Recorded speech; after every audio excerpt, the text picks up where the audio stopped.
it gives me great pleasure to hand over to David, who I think is going to reflect on the recovery strategy that GFirst has in place. Thanks very much, Darren. It was very kind of you. Yeah, I was president of the Chamber of Commerce. I took over from John Leamon, which sort of says how long ago that might have been. And had a thoroughly enjoyable couple of years as president of the Chamber of Commerce. I've been sorting things out in the house and found my past president's medal the other day that was commissioned at the time, which was very good. So I've still got it. Thanks for the introduction. I thought what I'd do is, for those of you that may not be as aware of what the LEP is, just talk to you a little bit about what we are, and then talk through what we've seen in terms of the impact of the last 8 or 9 months now from COVID on the county, and what we're expecting to see over the course of the coming months and year. And then talk about what we're doing about that and what our plans are, what our strategy is, and what some of our recovery interventions are. So there are 38 LEPs that cover England. Scotland and Wales are treated, and Northern Ireland are treated differently. We're one of the smallest, but we're also one of the most successful. So we have effectively an annual Ofsted inspection that government do, and we generally come out with flying colours in that, and in one of the top 5 of 38 LEPs. And part of that, I think, is because of the way in which Gloucestershire operates as a county, and the strong sense of community that there is amongst businesses in Gloucestershire, and the strong sense of responsibility that business people and businesses feel for the county, and that follows through with a huge amount of support from the business community for the work we do, and we couldn't do what we do without the business community being supportive of us. To date, we're coming towards the end of our investment programme, which is worth overall about £500 million to Gloucestershire. So it's around about £115 million from central government over 5 years, about another £35 million from the European Union over that period as well.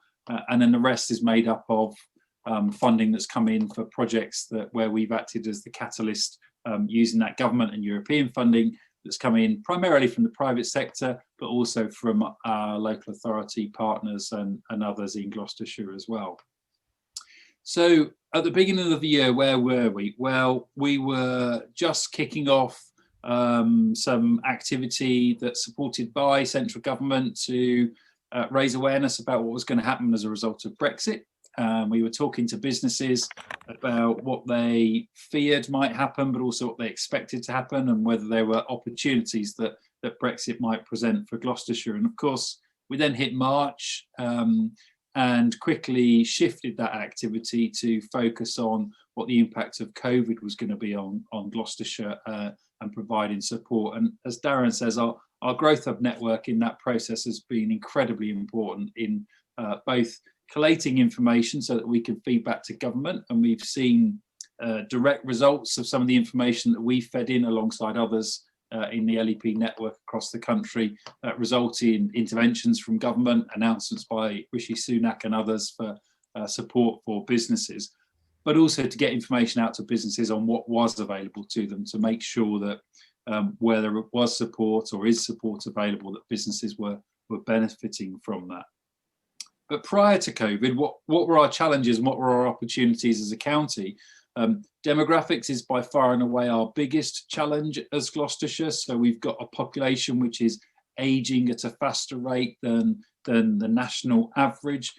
We simply don't attract enough people in their 20s into Gloucestershire, and we need to do far more to attract a much more diverse population as well. And that's a challenge, because if you look at our demographic, in now 5 years' time, we'll end up with 80,000 extra people over the age of 65. And that's not to say people stop being economically active when they reach 65, but only 2,000 extra people aged 18 to 65. So you can see a real challenge for businesses there in terms of recruiting people. Clearly a big challenge, as it is internationally, was climate change and how Gloucestershire could adapt and change the way in which our economy operates to take into account the need to reduce carbon emissions. and to benefit from the opportunities that are presented by climate change as a challenge for the UK through some of the really good businesses and very innovative businesses that we've got here.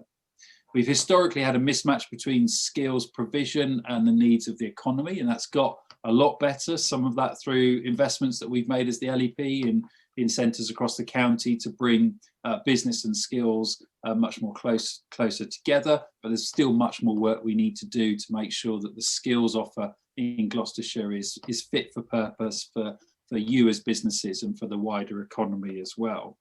And we've not been building enough houses. We've not been building anywhere near enough houses now for the past 20 odd years. And we need to build far more houses.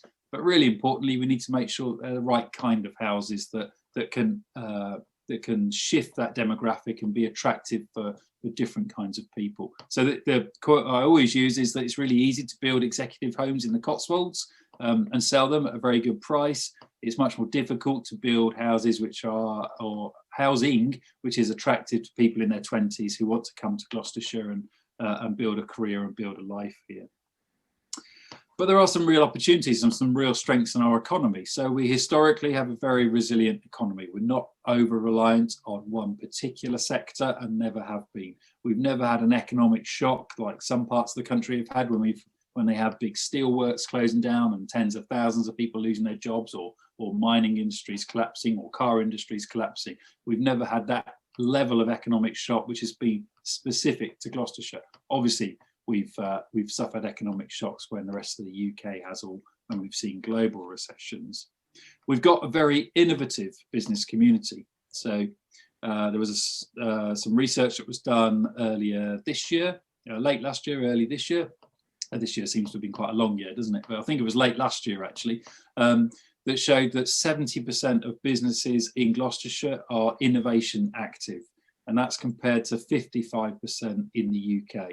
And we've got this long history of innovation in the county. You know, we are the home of the jet engine, we're the home of mass immunisation, which is particularly topical obviously right now, but also we're the home of the lawnmower as well, so which isn't getting a lot of use at the moment because it's a bit wet and cold outside. And as I said right at the start, one of our big strengths is the level of community that our businesses feel and the level of responsibility that our businesses feel for Gloucestershire. And I think there's a danger at times that we forget that businesses aren't these amorphous beasts, they're collections of people, and they're collections of people that live in our community, that have children and grandchildren in our community, and so feel a great sense of responsibility to Gloucestershire as a county, and that is a real strength of the county. So what's the impact of COVID been? You'll know better than most what the impact's been on your individual businesses. What we've seen happen at a Gloucestershire level has been what you might expect to happen, and indeed in line with what we've seen happen at a UK and a global level as well. So for 7 years now, we've had unemployment at a pretty static level in Gloucestershire of around about 2%, just below 2%. That shot up to just below 5% and has been steadily at just below 5% for the last 3 months. That's nowhere near as high as we expect unemployment to get, and obviously the furlough scheme is having a big impact on level of unemployment. For some context, so we're now at just below 5%, I think we're 4.7% was the last figure. For context, in 2009, the worst that unemployment got was 3.6%. So if we thought the last recession was bad, we're already at unemployment levels that were higher than the worst that they were in 2009. We commissioned some economists to do some predictions looking at what the impact of COVID might be on Gloucestershire's economy, bearing in mind our mix of sectors and scale of business, etc., etc. And they're predicting that the normal quarterly value of our economy is about £4.1 billion. They're expecting that will have shrunk certainly in Q2 of this year, and it'll be some time before we get the data through from Office of National Statistics, that will have shrunk to somewhere between 2.9 billion and 3.7 billion pound, depending on what scenario, whether you use the worst case or the best case scenario of the impact of COVID. We expect now, having seen what's happened, that we're going to be somewhere towards the worst case scenario, but not quite at the worst case scenario when the figures figures do come out. And they're also predicting that unemployment ultimately, which stands now at around about 18,000 people, will get to somewhere between 28,000 people and 49,000 people by the middle of next year in Gloucestershire. And there's nothing that we've seen happen over the course of the last 8 months which leads us to believe that we need to do any more work to re-look at those figures.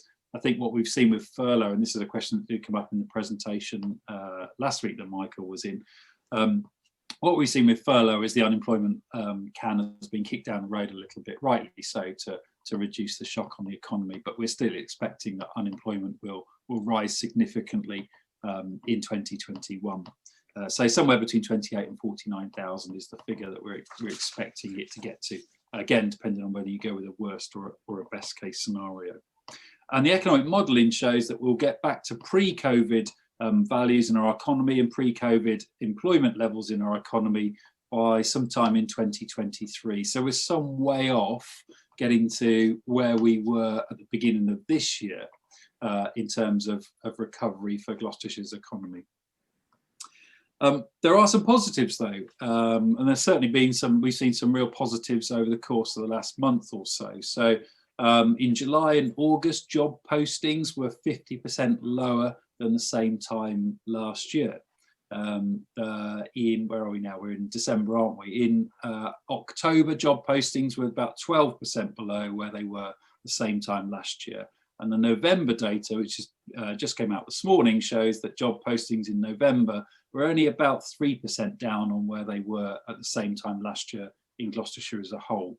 The picture for Cheltenham isn't quite as rosy. The picture in Cheltenham is still there. They're considerably down on where they were last year, but they've picked up in Tewkesbury and the Forest of Dean. So, you know, with 21,000 jobs effectively being posted in November and the rate across the county at just 3.2%, I think it is, below where we were last year, you can see there are some positive signs that businesses are taking people on. I think there have been some other positives as well. We've currently got around about 20,000 people on the furlough scheme. That data, unfortunately, that data is pre-lockdown too, so we're expecting that number will go up as a result of lockdown too. But at the height, we were around about 75,000 people on the furlough scheme during lockdown 1. So a big reduction in the number of people relying on furlough, and still not that big increase in unemployment that we're expecting. And I think there are some other really important lessons learned of the last 9 months as well. So I think we've, as a nation and as individuals and as businesses, I think we've begun to talk more about work-life balance.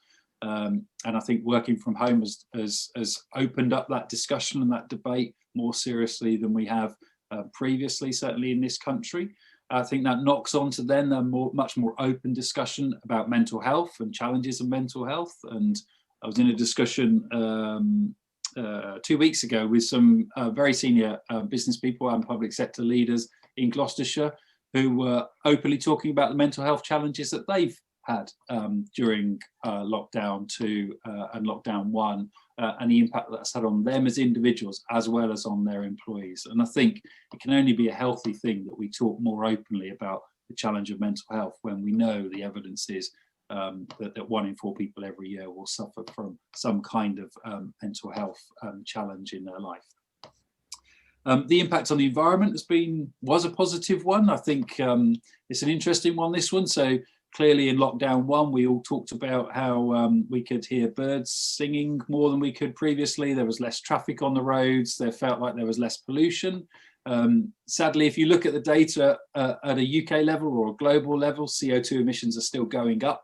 They're just not going up quite as quickly as they were prior to COVID. And so there is still much more work we need to do around climate change. And I think some lessons learned about how we might need to adapt our lifestyles so that we can have a lower impact on the environment by changing the way in which we do things. And of course, the biggest difference that we've seen, and it was one of our board members said it in one of our first board meetings during lockdown 1, was we've probably adopted technology in the space of days and weeks that would have taken us maybe 5 or 10 years to do. So I can't imagine in a pre-COVID world that we would be doing a Zoom call for a Chamber of Commerce presentation, because everybody would have felt that we had to be in a room and we had to be shaking hands and chatting to each other and making connections. And certainly that adoption of technology, I don't think is the only answer. I think we still need that human interaction, but there is lots of time to be saved by not doing everything face-to-face and working out what you can do face-to-face and what you can do virtually, and how we make much better use of our time. So I know I, for one, obviously haven't been doing meetings in lockdown 2, but between lockdown 1 and lockdown 2, started to do the odd meeting here and there, and really started to resent the time I was spending in my car driving to meetings, thinking this is just completely wasted time. I'm sat in my car for half an hour or 40 minutes when I could have done this virtually, and I wouldn't have wasted that valuable precious time that we all have. So I think there are some really positive lessons that we can learn as well. So just before we got into lockdown 1, we were on the cusp of getting sign-off from government for our local industrial strategy. And local industrial strategy is the guiding document which sets the agenda for the development of Gloucestershire's economy for the next 15 to 20 years. What are we going to focus on? Where are we going to look for investment? Where are we expecting things to grow and to develop and change? It hasn't yet been signed off by government, because we then went into lockdown and COVID, and government have been busy on other things since then, understandably. So what did our local industrial strategy said? Well, the good news is that what it said was much of pretty much everything that we said in the local industrial strategy is still current in spite of COVID. So our big focus was around cyber and digital, and ensuring that because we have the asset of GCHQ in the county, that we move from being somewhere that people come to because GCHQ is here, so somewhere that businesses want to invest in because GCHQ is here, to a county where GCHQ absolutely would never consider leaving here because we have such a strong cyber and digital sector.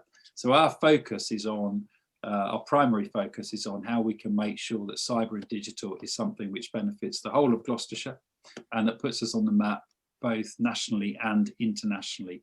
And clearly with GCHQ as an asset, we have the ability to do that. The second area that we looked at was around climate change and how we as a county can benefit from green technology developments. And we've got some great assets in our businesses already in Gloucestershire that are playing in that arena.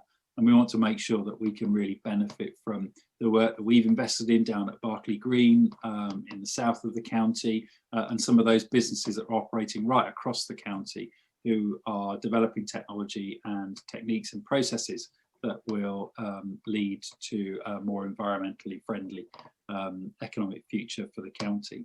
And the third sector area that we focused on was around agri-technology.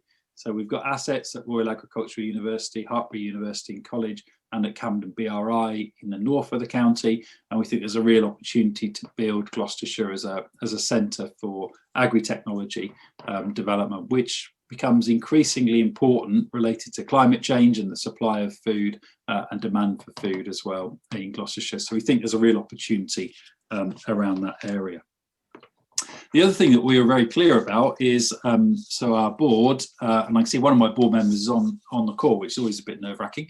Our board were really clear that if we were developing a strategy for the future of Gloucestershire's economy, then we needed to listen to young people, and we needed to make sure that young people's voice was heard in that strategy. So we commissioned the biggest ever independent study of young people that Gloucestershire's ever had. So just shy of 6,000 young people took part in the survey and gave us some really valuable feedback. They said some things we would expect. So they talked a lot about the importance of climate change. They also talked about, which we expected less, they talked about how much they value the natural environment, how much they value the fact that we have two relatively large urban centres, but where you can be very quickly in the countryside. And so they talked a lot about how much they value that. They also talked about the need for us to be much more flexible in how we employ people.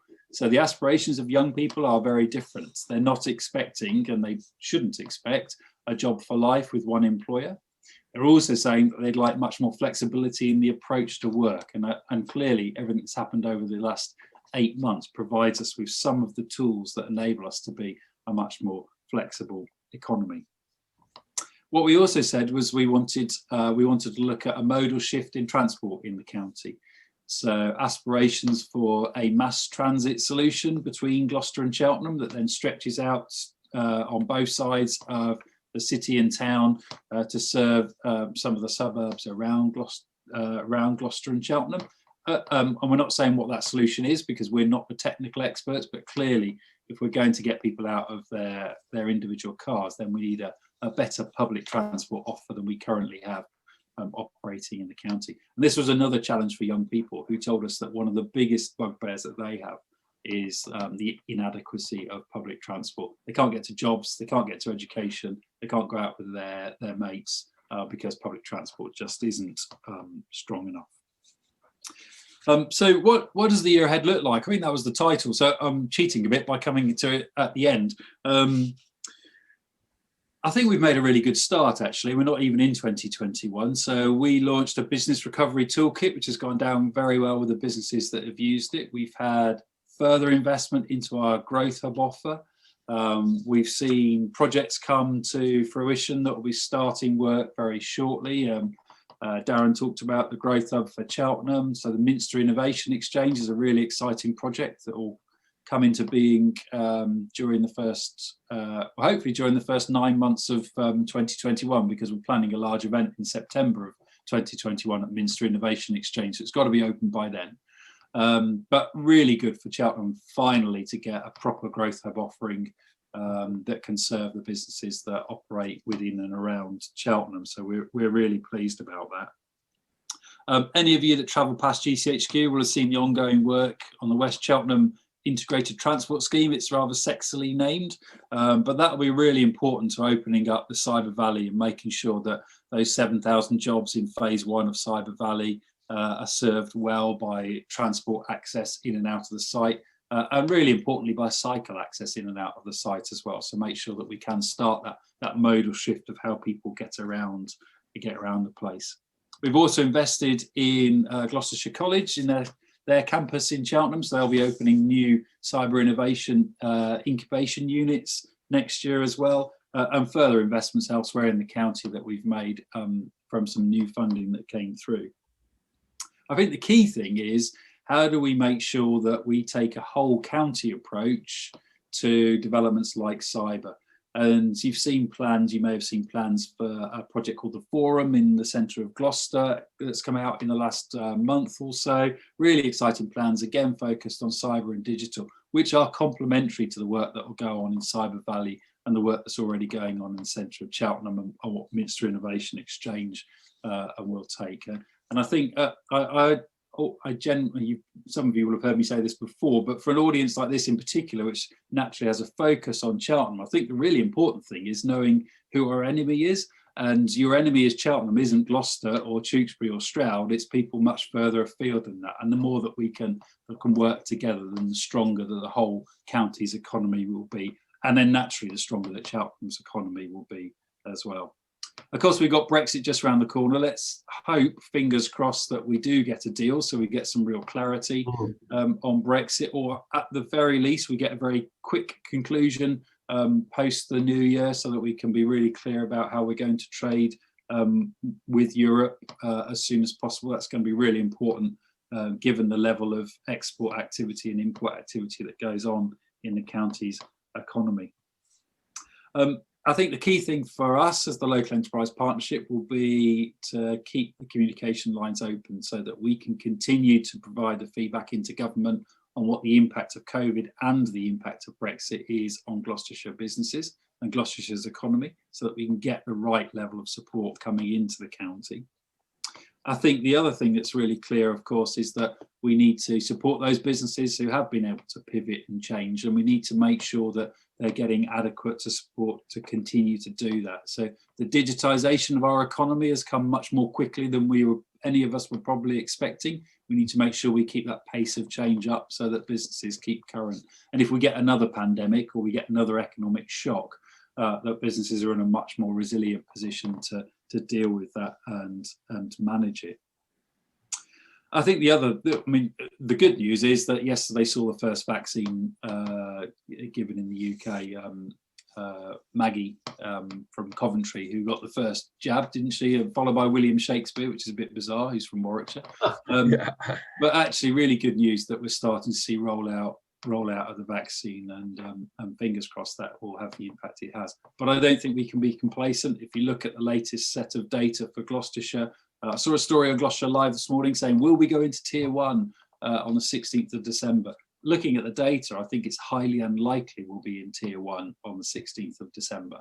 And we need to be prepared for that. We need to be prepared for another few months probably of uncertainty and various parts of the UK moving in and out of tier 1, 2 or 3. We all need to be prepared for that. I think the really exciting thing for me is what we're going to see in 2021 is more investment in Cyber Valley, more investment in cyber and digital, and more progress being made to get to a point where Cyber Valley is open as a properly operating business park focused on creating jobs with good quality housing as well on site. And that's the most exciting thing for the county. It's certainly really exciting for Cheltenham. So hopefully you're all behind the development of Cyber Valley and supportive of that. And I'll pause there and say thank you very much for listening. Happy to take any questions. Thank you, David. If I can kick off then with one question, and then if people just want to put their hand up, then I'll invite them in. The question I've got for you, David, is that obviously GFirst have been a conduit for a lot of EU funding. EU funding, arguably, that you could say, of course, is UK funding that has gone into the EU and then has come back. To what degree are new systems ready so that the money that the government would have been putting into the EU that then may come back is going to go directly to organisations such as yourselves? So the government underwrote the current EU funding programme, which runs for another 18 months-ish. So current activity that's funded by European funding is underwritten by UK government. There's a Chancellor talked, was it last week or week before last spending review? Last week, wasn't it? I think talked about UK Shared Prosperity Fund, which is intended to be the replacement for European funding. The guidance on UK Shared Prosperity Fund was due in October of 2018, and we haven't had it yet. So there was a white paper due, and largely the reason we haven't had it yet is the uncertainty over what the deal is with Europe and what therefore might be needed or not needed. So the Chancellor talked about it in the spending review. There is a fund called the Levelling Up Fund, which is a sort of temporary one-year fix for any gaps that might come into being, and that will then be replaced by UK Shared Prosperity Fund from April of 2022. So I think government are conscious that there'll be some big gaps in provision, particularly around things like skills and environmental impact. There'll be some big gaps that they need to make sure are filled. I said it in the session I was with Michael last week. My concern is European funding was never perfect. It was always very difficult to deal with and time consuming, but it was weirdly largely non-political. So there was an agenda set that there were things that you needed to do to improve your economies. And my worry with it being a UK only fund is it becomes much more political. And we know, and this isn't a party political point, we know that governments and ministers love to change their minds on funding very frequently and invent new things. And that would be my worry, is that we end up having to reinvent lots of things that are actually working quite successfully. Okay, thank you very much. And anyone there on the screen got any further questions? If your camera isn't on, by all means, then just send me a message via chat. But yes, Dan, would you like to go next? Sure, thanks, Darren. Yeah, thank you for that. Really, really useful, David. I really appreciate it. Really interested actually in some of the numbers that you shared and the data. And I think that from an employment perspective, it's interesting about those unemployment numbers and what the way out of this might look like over the next couple of years. And I suppose I'm interested in if you have any insight in terms of industries or career level, I mean, there's obvious kind of gut instincts in terms of certain industries where we're seeing an increase in unemployment because there's an increase in the ability to deliver. But I was just wondering if you had anything on that, because it could potentially create actually quite an exciting talent pool and opportunities for recruitment throughout kind of 2021, 2022 and beyond. So I was just wondering if you had any more insight on that at all. We're starting to get the insight on career levels, but the data's not robust enough yet to look at. We have a breakdown of the data on where the people live, what age they are, their gender, etc., but not yet on the career levels they were in. And there's always historically a lag with Office of National Statistics data. So we're starting to see that come through. I think you're absolutely right. There is a real opportunity. So we've been talking as a county for probably 20 years about the aging demographic that we've got in sectors like advanced engineering and manufacturing and the challenge that creates, and that's not got any better. So there is a real opportunity if people are coming out of advanced engineering and manufacturing to retrain them with good retraining to go into cyber and digital, for example. And one of the pieces of work that we've started to develop is how we do some of that career matching. So some of that can be done through the skills portal that we've launched. Some of it is a much more hands-on approach to match people who, so almost they don't get a period of unemployment. They go straight out or get made redundant, go straight into retraining and then back into employers that are taking people on. Because we know, for example, sectors like cyber and digital are doing very well at the moment and are desperate for people. The fact that we've got 21,000 vacancies last month in the county shows that there is demand for people, but it's about how do you make sure that the people we've got available are matched into those jobs, and of course that's not always possible. But I think you're right. I think there is a real opportunity to look at some of the historic gaps we've had in people talent. Thank you. Leslie? I'm sorry. Thanks, Dan. Leslie, over to you. Yeah, I want to follow on. Thank you, David, for your presentation. David, Michael and Darren know me well because I come from the film sector. And following on from what Dan said, maybe I could just pass on some comments and maybe that could lead to further discussion. In the next couple of years, the film industry is going to have to fill up to 10,000 new jobs.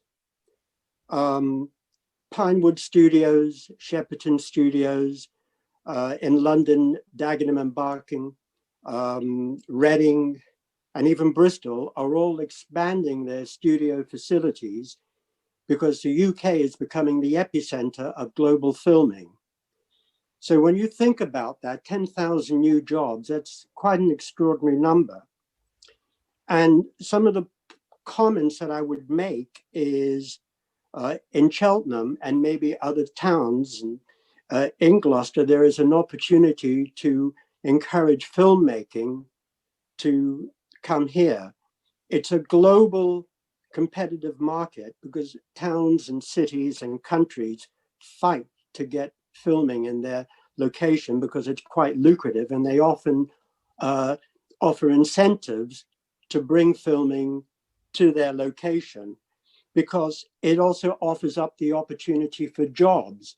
And if I can carry on with that link, if you look at the University of Gloucestershire and maybe even Gloucester College, where young people can study filmmaking, then, and we can encourage filming, let's say, to come to Cheltenham, you're providing jobs for young people who can be crewing these films. It's providing income streams for hotels and restaurants because these crews will be here making films. So there is, what I'm saying is a whole universe of opportunity that one may want to start to consider either by way of research or some other activity. But I just wanted to make the point that the film and television industries are big industries and they are recruiting and they will need jobs. And it may be another area that the county and towns like Cheltenham could look at. David, did you want to say anything in response to that? Yeah, I talked about the sectors that we're focused on, and that's not to say that we're saying nothing else is important. I think for us, it's a judgment call about where you put resource, and it's a judgment call based on lots of evidence, and very clearly, cyber tech and digital is going to be really important. And I think that stretches into the film industry as we see much more digitization of film opportunities. So yeah, I'm not saying nothing else is important. I think there are lots of sectors which are very important that I won't have mentioned, but our focus will be on how we support those fastest growth sectors, because resource is limited. Thank you very much. Debs, would you like to go next? Yes, thanks very much, David. I just wanted, so I work for the Cirencester Growth Hub, so I work within the Growth Hub network. And what David was saying about unemployment and things is obviously a really big worry. But one of the positives we've seen at the Growth Hub is there's been quite a few people that have been made redundant and then have come to join us or get advice from us because they want to start their own business. And they've not started their own business previously because they've been, oh, well, we're comfortable in our job, we're getting an income, therefore we don't want to jump out of one, like jump to a new job or to our own sort of business because we're concerned that therefore we're going to lose our income. But because they've been given that push that they needed, they've actually started to think about setting up on their own. So as much as there might be larger businesses that are losing employees, actually there are going to be, hopefully from what we can see so far, there will be an increase in the number of small businesses that are starting up. And obviously as being part of the Growth Hub, which I'm really proud of, I love working for the Growth Hub, it's a really good opportunity to see these small businesses and work with them and support them. And we have so many delivery partners across Gloucestershire that help and give their time and everything to these small businesses. I think that's one positive. So as much as obviously unemployment's a really bad thing, then hopefully will be a few positives that come out of it.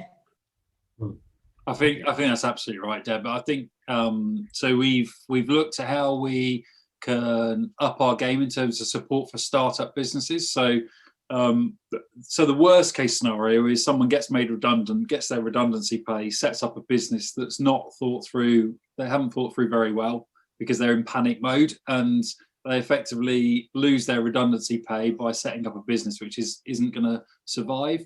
So we're stepping up the support for startup businesses to hopefully minimise that risk for individuals, because that would be an awful scenario for any individual, and lots of individuals have experienced that terrible scenario.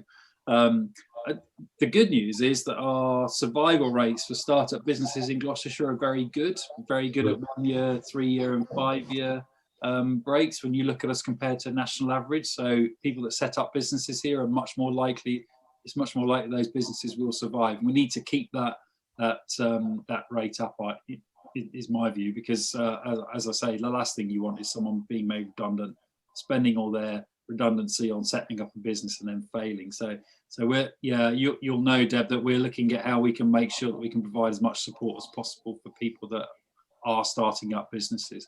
So the other interesting related thing is that we talk a lot in the UK, certainly, about attracting businesses into the UK and attracting businesses into areas. 90% of jobs growth will come from businesses that are already here in Gloucestershire. So only about 10% will come from businesses that move into the county. And it's really easy to focus on the good news story of X business has moved here and created a load of jobs. But we know actually that most of our economic growth will come from people and businesses that are already here. That's why the Growth Hub is so important in supporting those existing businesses. Definitely, and we're doing obviously the peer-to-peer network, which again helps hopefully those businesses that are already established, they maybe can work together to try and grow even more and therefore be able to employ those people who are being made redundant. So we are doing so much to try and support these businesses, like you just said, David. So so there are obviously downfalls, but there's definitely lots going on to support you all and things. Oh, that's good. Thank you. Michael? Yes.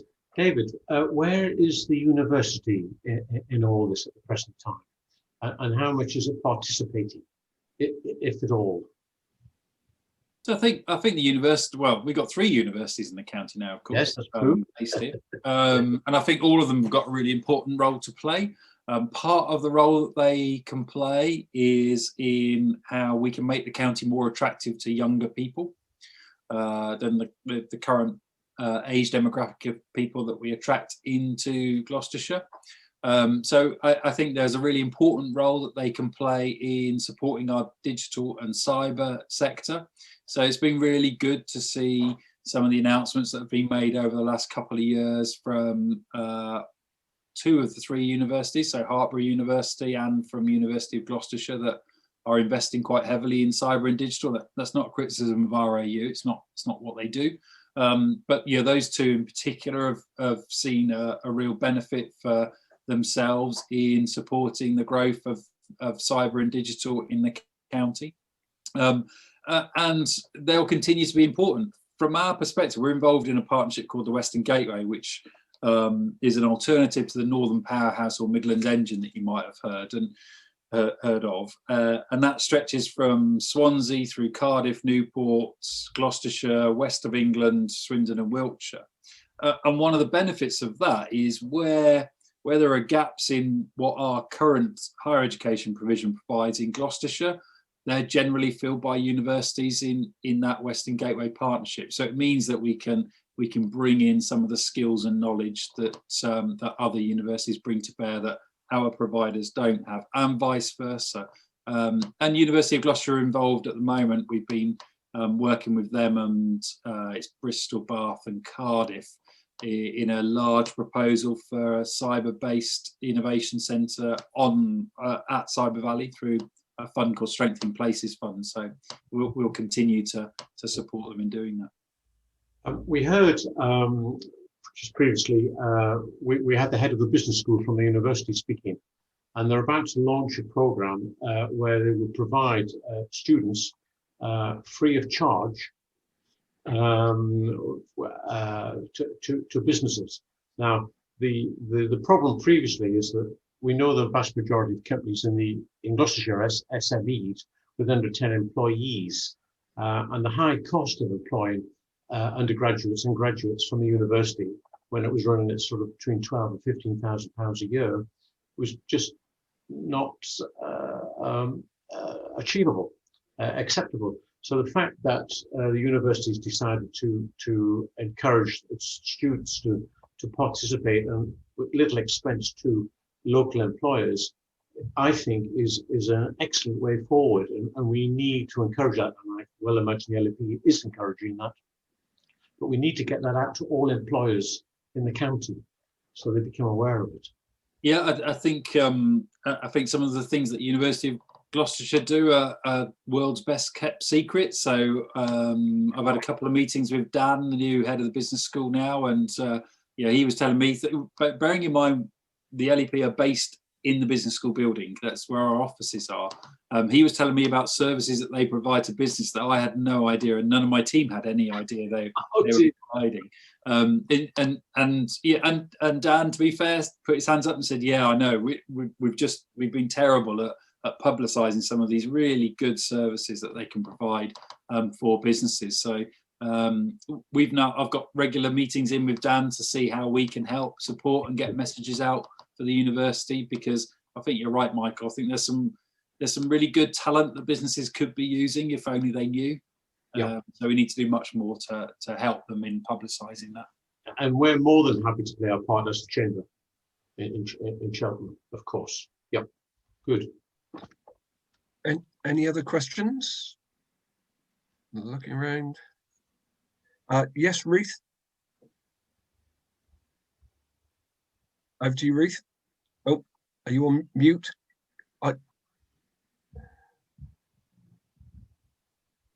Ruth is my board member that's on the call. I haven't done some magic to. Is she a silent board member? Absolutely. No, I doubt it. You're on mute, Ruth. Alert from calendar. Coffee and catch up. I don't know who that was. I don't know. Ruth, if you want to send me your question via chat, I can put your question for you.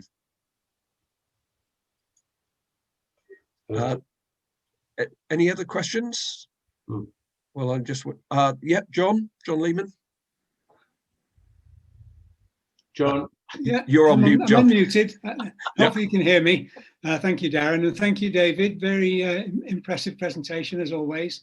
I just want to really to re-emphasize something that David pointed on, and then listening to Deb talking about the Growth Hub in Cirencester. I sit on the Business Management Group, which is a part of the LEP, chaired by Ian Mean. That's a monthly meeting, and one of my roles is to feed business issues up to Ian Mean, which in turn gets fed up to the LEP, probably directly to David Owen. And we pushed right from the start to have a growth hub in Cheltenham. And it's very encouraging to hear, David, that you still think that will be open before the third quarter of 2021, because it's difficult during these lockdown times. But the reason I've raised the issue is that I think this will be a very, very important facility for Cheltenham. And the sooner we get it up and running, the better, near the Minster. And a lot of our businesses that I talk to in Cheltenham are not really aware of the Growth Hub developments. I think they know about the Growth Hub in Gloucester, but they probably don't even realise there's one in Cirencester, there's one in Tewkesbury, etc. And we're really looking forward to the Cirencester one. So there's no question, it's just a statement to say that when this is open, we're really going to have to push it hard, because I think this will be really useful. I mean, yeah, I saw Dan there on the screen. He's looking for an address in Cheltenham, just to receive post, etc. I presume Growth Hub can provide that sort of thing, can it? It varies across growth hubs. I think the Cheltenham one will be able to provide that kind of service. I mean, it's, as you know, John, and others on the call will know, we've had a couple of false dawns with the Cheltenham Growth Hub. Yeah. When we wrote our original strategic economic plan, which was 6 years ago now, I think the date stamp on the front is 2014. We recognise that in a county like Gloucestershire, you can't just have one growth hub because people won't travel to it. And as much as the distance between Cheltenham and Gloucester is 10 or 11 miles, it's not very far. People resist travelling that distance, and that's why we put such a big capital ask in for growth hub services right across the county. It's really, really important that we're as close as possible to businesses. So I couldn't agree more, John. I have to say as well, to a large extent, Cheltenham Borough Council have rescued the Growth Hub in Cheltenham for you, and should be applauded for the work they've done over the course of the last 9 to 12 months to make sure that it definitely does go ahead by taking some responsibility for it. They've been a really good partner alongside the workshop group to make sure that the Growth Hub can go ahead. So, if you'd like to thank Cheltenham Borough Council for anything, thank them for making sure that Growth Hub is going to happen in the centre of Cheltenham. good. I wasn't sure about that, so thank you for that, David. Yes, because the Borough Council is always very supportive of the Chamber, so appreciate that. Thank you. Thank you, John. Just to say, obviously, working at the Cirencester Growth Hub, like David said, every growth hub's different. So we're also a co-working space where it's a paid for membership. So we offer the idea of people can use our address as their business address if that's what they want. So we have a number of different people that use our lowest membership, which is sort of 5 half days a month, and then have it as their business address. But Jonathan, I think we've probably met at a networking event or something previously, but we're always more than happy to welcome anyone who works to show them around, to talk to them about the Growth Hub, who's part of G1st Let, the Growth Hub or anything like that. So please, when all this COVID is over and we can get back to a bit of normality, just come over and see us anytime, because we're always welcome anyone. I've personally been there 3 times. This must be where we met, probably, Deb. Yeah, probably then. So I've now, David, got Ruth's question through. She apologises, she's on a different computer today, which is why she's having difficulties. Her question relates to what you were saying about redundancies and how we ensure that we're aware of where they are occurring in the county, so with which businesses, so that we can make sure that they're signposted to the help that they can get. So do you have any ideas on how we can capture that?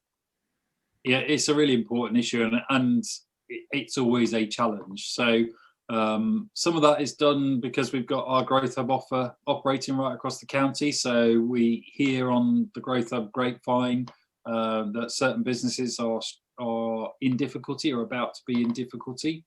I think chambers can play a really important role in this. I think if you're hearing that there are businesses that have challenge, then talk to us confidentially about any concerns you might have, in order that we can get resources lined up ready to support. And the support is twofold as well. I think we think the support is about the individuals, and of course it's about the individuals, and the skills portal is a really good resource for individuals, and there is lots of support that can be brought into play very quickly for individuals that are under threat of redundancy or have been made redundant, and that is really important.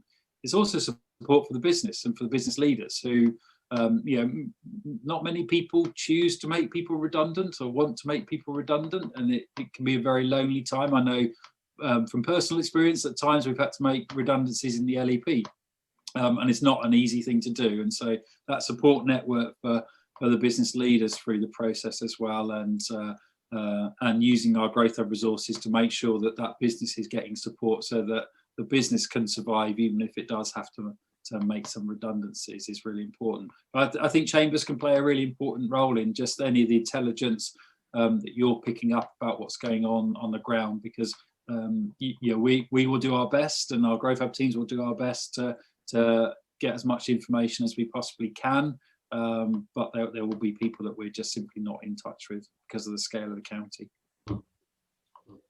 So finally then, David, if people want to kind of keep tabs of what GFirst are doing or want to engage with you, what's the best way of them doing it? Go to our website, sign up for the newsletter. You'll get regular useful newsletters from us. They were pre-COVID, they were about every 2 or 3 weeks sometimes. I think at the height of lockdown 1, we had 1 week where a newsletter went out every single day because there was useful information that we needed to get out to businesses. But the best way is go to our website at gfirstlep.com and sign up to the newsletter and get the newsletter, or email us at info@gfirstlep.com if you've got specific questions or things you'd like help with. Okay, thank you very much. Michael, over to you. Well, thank you, Darren. David, thank you very much. I recall in the very early days, about 11 years ago, David, when you were launching the LEP, and the challenge was to get the businesses generally within the county aware of the LEP. And it's just got better and better as the years have gone by, and particularly with the hubs now operating locally within the communities. There's no excuse for people not to be aware, for business people not to be aware of the facilities that the growth hubs can provide. And what I would like to say, following on from what David said today, is all those present who have listened to David, if you would please take the opportunity whenever that arises to tell other business people about the potentiality of our local LEP. It would be very much appreciated by David and by the Chamber, because we need to disseminate that information out. And David, you've done a very good job of that today. And I thank you very much indeed.